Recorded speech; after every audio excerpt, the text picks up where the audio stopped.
ఇందాక మీకు చెప్పినట్టు ఇందాక షిబోరి చూపించి వర్క్ బ్లౌజ్ కాన్సెప్ట్ చూపించా కదా, దీంట్లోనే రా సిల్క్ మీద రా సిల్క్ బ్లౌజ్ వస్తుంది. ఇది వచ్చేసి cut work border thread woollen weaving వస్తుంది. ఉలెన్ వీవింగ్ మల్టీ కలర్ వచ్చి పైగా సింగిల్ కలర్ కూడా కాదు, ఉలెన్ వీవింగ్. హోల్సేల్గా సేల్ చేసుకునే వాళ్ళకి, రిటైల్గా ఇంట్లోకి తీసుకునే వాళ్ళకి రెండింటికి ఉపయోగపడుతుంది. కొరియర్ ఫెసిలిటీ కూడా ఉంటుంది. సింగిల్ పీస్ కూడా కొరియర్ చేస్తాము.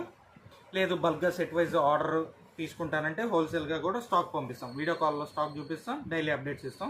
ఇది వచ్చేసి ప్లెయిన్ శారీకి వర్క్ బ్లౌజ్. ఇది ఆల్ ఓవర్ వర్క్ రాదు, ఓన్లీ హ్యాండ్స్కి షోల్డర్ పార్ట్కి ఈ లేస్ బార్డర్. ఆల్ ఓవర్కి అయితే రాదు, ఓన్లీ హ్యాండ్స్కి షోల్డర్ నుంచి హ్యాండ్ ఎల్బో దాకా వస్తుంది. ఈ మ్యాచింగ్ ఈ వర్క్ కానీ మీకు కనబడేది ఏదైనా సరే, మిగతాదంతా బ్లౌజ్ ప్లెయిన్ వస్తుంది. ఇదిగోండి ఇట్లా ప్లెయిన్ శారీ అంతా, ఓన్లీ హ్యాండ్స్కి మాత్రమే ఆ పార్ట్ వస్తుంది. దీంట్లో కూడా మళ్ళీ